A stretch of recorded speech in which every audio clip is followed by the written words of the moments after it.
asalaamaaleykum wa rahmatullahi taala wa barakaatu. waaw Oustaz Alioune Ngom ñu ngi lay nuyu bu baax a baax Mouhamadul Amine Sall. waa lii damaa bëgg nga yóbbanteel ma ko ci daaray alquran yi moo xam rabita bi la wala ittihaad bi parce que waa ji dafa wax loo xam ne si mën naa réeral ñu bare waaw semence gi moom mën nañ cee mucc waaye bari na ñoo xam ne si buñ ko déggee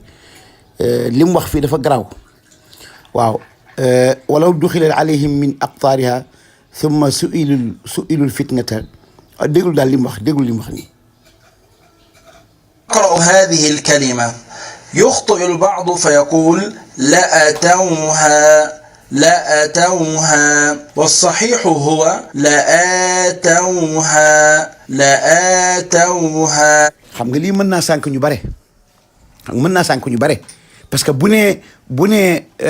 summa su'ilul fitnata la aatawha lay wax mu ni ñiy wax la atawha dañoo am xata kooku am na ñoo xam ne bu ñu ko déggee même bu ñu dee jàng riwaayatu Warsh wala bu ñu jàng riwaayatu Qaaluun wala qiraatu Abdullah ibnu Kasir dañuy jàpp ni ñoom dañoo juum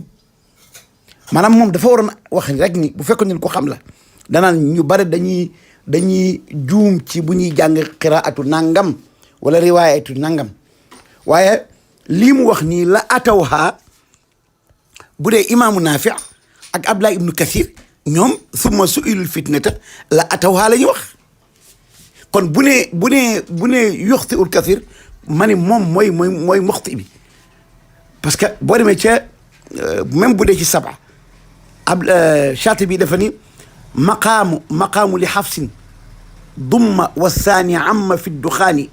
wa aatawha ala al maddi zu xala ñoom ñooy jàng la aatawha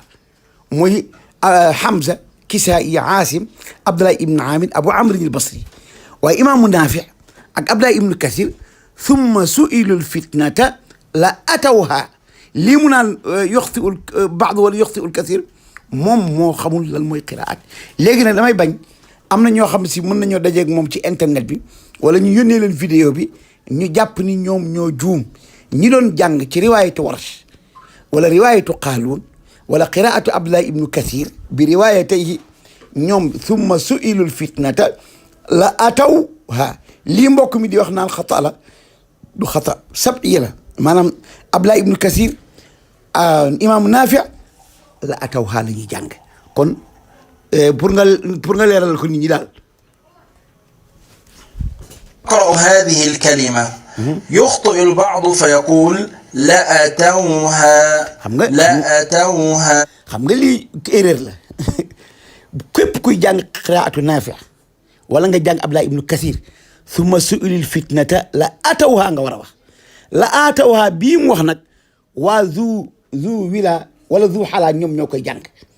waaw wa atawha ala al maddi zu xalaa. والصحيح هو لآتوها. بل أنت يا أستاذ أنت المخطئ المخلط أنت الذي لا إلمام لك بالقراءة. بدل حركتين لآتوها كيف Oustaz Alioune Ngom kii daal na nga ko tasaare ci groupe alquran yëpp xam nga leen summa su'ilul fitna la atawha la Naafi di jàng bi riwaayatayhi Warsh wa Qaaluun Abdullah ibnu Kasir ñoom itam bi riwaayatayhi da koy jàng bi riwaayatayhi Bazzi wa Qumbul baax na jërëjëf.